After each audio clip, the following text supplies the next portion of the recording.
సొంత ఇంటి కోసం కలలు కనని వారుండరు. ఆ కలలు సాఫల్యమవుతాయని తెలిస్తే ఇక ఆనందానికి అవధులు ఉండవు. రాజీవ్ స్వగృహ ఇది మధ్యతరగతి కలల సాకారానికి సోపానం. సొంత ఇంటిని నిర్మించుకోవాలన్న వారి కలలను మేము నిజం చేస్తాం. మీరు చేసుకోవలసిందల్లా దరఖాస్తులు మాత్రమే.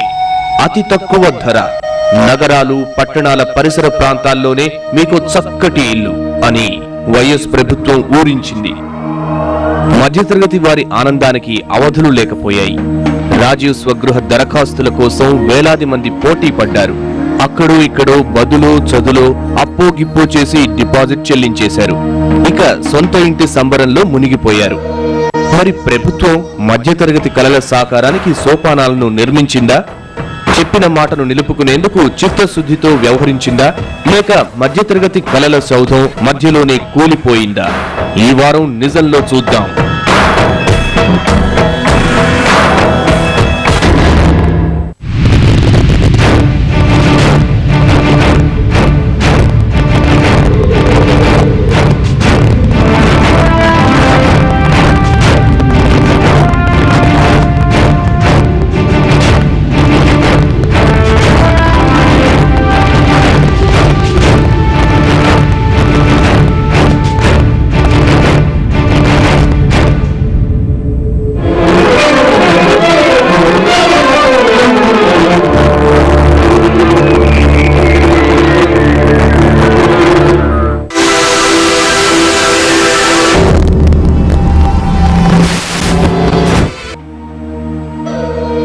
అది 2007వ సంవత్సరం, పైగా ఉగాది పర్వదినం.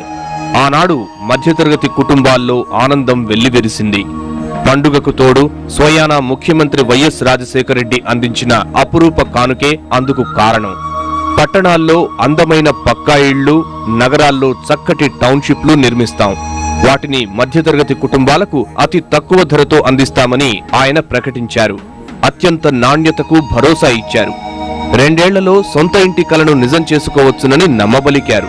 మధ్యతరగతి మందహాసమే తన లక్ష్యమని, ఈ ప్రయత్నంలో ఆ వర్గం రుణం తీర్చుకుంటానని వాగ్దానం చేశారు. నగరాల్లో సింగిల్ బెడ్రూమ్ ఫ్లాట్ ను సుమారు 4.5 లక్షలు, డబుల్ బెడ్రూమ్ ఫ్లాట్ ను సుమారు 6.5 లక్షల రూపాయలకు నిర్మించాలని ఆయన అధికారులను ఆదేశించారు. ప్రత్యేకంగా రాష్ట్రంలో, దేశంలో మరెక్కడా కూడా జరిగినటువంటి విధంగా అత్యంత గొప్ప కార్యక్రమం జరుగుతుంది. రాజీవ్ స్వగృహ అనే ఈ కార్యక్రమం భారతదేశంలో ఏ ఒక్క ఇతర రాష్ట్రంలో కూడా చేయని విధంగా మధ్య తరగతికి సంబంధించిన వారికి గృహ నిర్మాణం చేసే కార్యక్రమం రాజీవ్ స్వగృహ ద్వారా ఏర్పాటు చేస్తున్నామనే విషయాన్ని మనం చూస్తున్నాం. మాకు తెలుసు ఇల్లు లేని వాళ్లకు ఎంత ఇబ్బందులు ఉంటాయో. అటువంటి ఇబ్బందుల నుంచి శాశ్వతంగా పరిష్కరించే ఓ బృహత్తరమైన కార్యక్రమం ఈ రాష్ట్రంలో జరుగుతుంది. మధ్యతరగతి వారికి మార్కెట్ ధర కంటే 25% తక్కువకే ఇళ్లు అందిస్తామని ప్రభుత్వం ప్రకటించింది.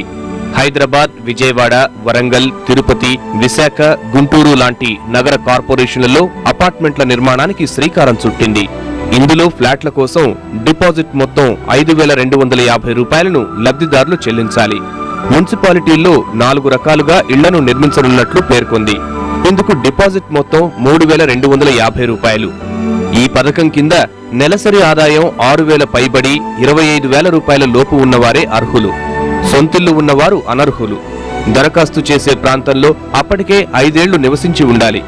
నిర్మాణ వ్యయంలో లబ్ధిదారులు 25% చెల్లిస్తే మిగిలిన మొత్తం బ్యాంకుల నుంచి రుణ సాయం అందుతుంది.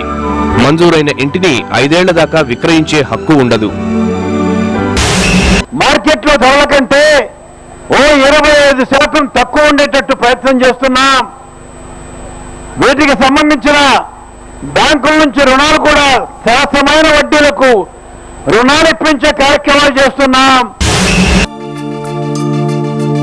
ఒకవైపు ఆకాశాన్నంటిన భూముల ధరలు, మరోవైపు అద్దెలు చెల్లించలేని దైన్యంతో విలవిల్లాడే మధ్యతరగతి జీవుడికి ప్రభుత్వ ప్రకటన ఎంతో ఊరటనిచ్చింది.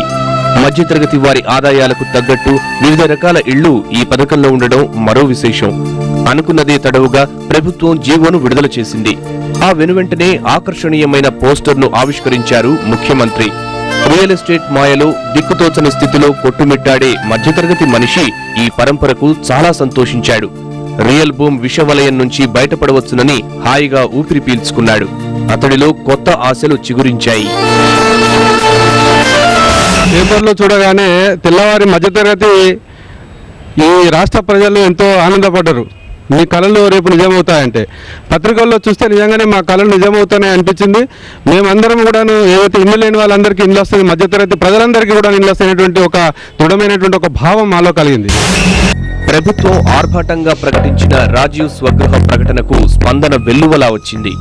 తక్కువ ధర, నాణ్యతా ప్రమాణాలు, నీళ్లు, విద్యుత్, డ్రైనేజీ, రోడ్లు, పాఠశాలలు, పార్కులు, షాపింగ్ కాంప్లెక్స్లు, బస్సులు ఇలా అన్ని సౌకర్యాలు కల్పిస్తానంది ప్రభుత్వం. అందుకే అంతటి స్పందన. మొదటి 3 రోజుల్లోనే 30,000 దరఖాస్తులు అమ్ముడయ్యాయి. ఇంతటి స్పందనకు ప్రభుత్వం ఉక్కిరిబిక్కిరైంది. అయితే లబ్ధిదారుల సందేహాలకు సమాధానాలు చెప్పడంలో ప్రభుత్వ సిబ్బంది విఫలమయ్యారు. దరఖాస్తులు తీసుకోవడంలో కనిపించిన జోరు అమలులో కనిపించలేదు. ఫ్లాట్లు, ఇండిపెండెంట్ ఇళ్లు నిర్మించే ప్రాంతం ఎక్కడో చెప్పలేదు. మొత్తం ఎంత, చెల్లింపులు ఎలా చేయాలో తదితర విషయాల్లో అధికారుల నుంచి స్పష్టత లేకపోవడంతో దరఖాస్తుదారులు అయోమయానికి గురయ్యారు. దరఖాస్తుల్లో కూడా ఒక వెల్లువెత్తినటువంటి ప్రవాహంగా దాదాపుగా ఒక మంచి పెద్ద సినిమా హిట్ కన్నా ఎక్కువ లైన్ కట్టి మేము అవస్థలు పడి రాత్రులు పగలనకుండా ఒక రోజు 2 రోజులు లైన్లో అన్నట్టు నిలబడి మేము దాన్ని సాధించుకున్నాం. 5,000 రూపాయలు డిపాజిట్, ఇతర ఖర్చులు దాదాపు 500 అయింది. మనకి మిడిల్ క్లాస్ నుంచి ఎక్కువ మంచి స్పందన వచ్చింది. కానీ దాన్ని తగిన విధంగా కరెక్ట్గా ఈ సెలక్షన్ ఆఫ్ ప్లేసెస్ కూడా చేయలేదు. ఊరికి బయట దూరంలో ఒక 4 కిలోమీటర్లు 5 కిలోమీటర్ల రేంజ్లో సెలెక్ట్ చేశారు. అవి చాలా వరకు వసతి లేని ప్రదేశాన్ని సెలెక్ట్ చేసి అది అక్కడ ఉన్నది చేశారు. భూములు, సిమెంటు, స్టీలు, ఇసుక ధరలు చుక్కలను అంటిన వేళ రాష్ట్ర వ్యాప్తంగా అపార్ట్మెంట్లలో ఫ్లాట్ల ధర లక్షల్లో పలుకుతున్న వేళ సొంతింటి కల అందనంత దూరంలో ఉన్నప్పుడు మధ్యతరగతి వేతన జీవులకు ప్రభుత్వం అరచేతిలో వైకుంఠం చూపింది. కానీ ఇందుకు మౌలికంగా ఏం కావాలి, అవకాశాలు ఎంతవరకు ఉన్నాయన్న అంశాన్ని విస్మరించింది. ప్రభుత్వ భూమిని కేటాయించాలంటూ ప్రాజెక్టు అధికారులు అన్ని జిల్లాల కలెక్టర్లకు విజ్ఞప్తి చేశారు. ఎక్కడా ప్రభుత్వ భూమి అందుబాటులో లేదని పలువురు కలెక్టర్లు తిరిగి సర్కారుకు లేఖ రాశారు. దీంతో రాజీవ్ స్వగృహ అడుగు ముందుకు పడని సందిగ్ధ స్థితి నెలకొంది.